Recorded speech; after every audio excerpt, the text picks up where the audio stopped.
From the makers of the Washington two-step, where you say one thing and do another, the ones who brought you other D.C. game shows like Beat the Clock, where you don't send subpoenaed information in time, don't answer questions, and hope that Congress will simply forget about you.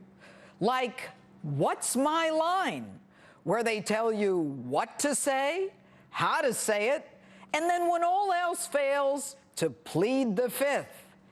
And the Big Brother reality show, where your every phone call and email is monitored. Unless, of course, you need more security in Benghazi, or you're a terrorist.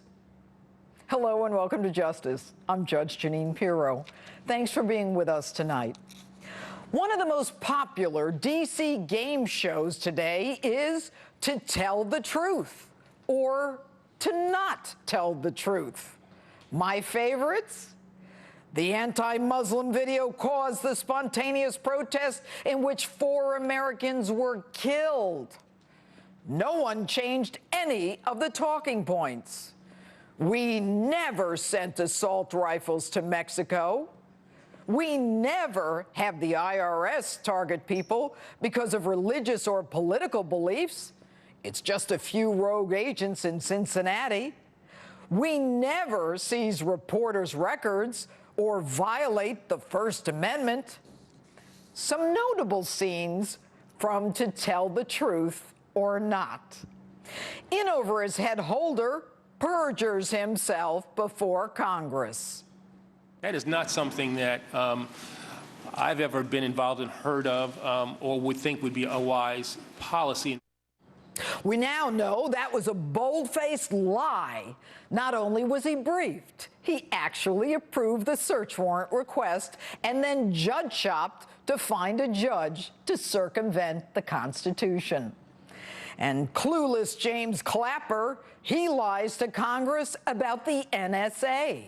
Does the NSA collect any type of data at all on millions or hundreds of millions of Americans? No, sir. It does not.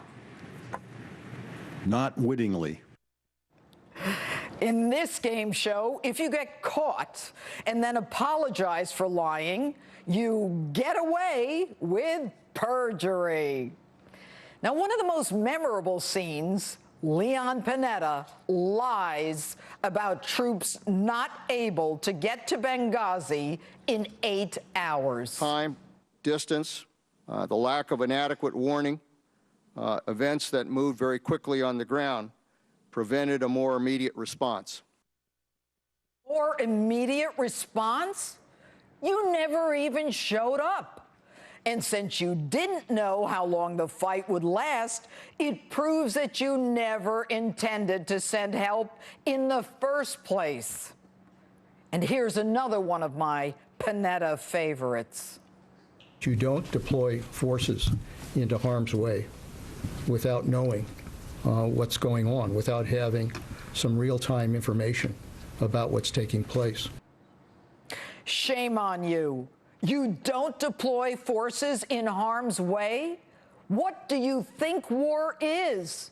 And you didn't know in real time what was going on? You knew what was going on. And the learned Lois Lerner, she lies to the House Oversight Committee saying her unit never targeted Tea Party groups, although a year earlier she knew of the targeting and tried to cover it up. They even put their lies in writing, like this Department of Justice letter to Congress, which reads, "Your claims that we sanctioned or otherwise knowingly allowed the sale of assault weapons to a straw purchaser who then transported them into Mexico is false." Then they try executive privilege to block the truth from coming out. But 10 months later, because of Congress's dogged pursuit of the truth, even the Department of Justice admits they lied. You know who I'm talking about, the group that just doesn't care. When did you talk to the president after your initial meeting around 5 o'clock. When did you talk to him again? I'm not sure. Do you know if the president went to bed before the attack was over? I don't know, sir. The group that relies on TV to find out the latest debacle. Well, let me take the IRS situation first. I first learned about it from the same news reports that I think most people learned about this. I think it was on Friday. The group that doesn't know anything.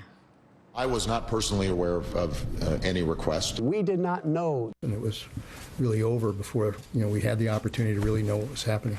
I don't know. I don't know. And to the ultimate, who gives a damn? The fact is, we had 4 dead Americans. Was it because of a protest, or was it because of guys out for a walk one night who decided they'd go kill some Americans? What difference at this point does it make? And now a script change, the latest administration riff. Endless parade of distractions and political posturing and phony scandals. Fake scandals, some phony scandals that have captured the attention of many here in Washington only to dissipate. Phony scandals. Shift focus from what needs to be done. Mr. President, with all due respect, if these are make-believe scandals, why did you tell Stephen Miller, acting commissioner,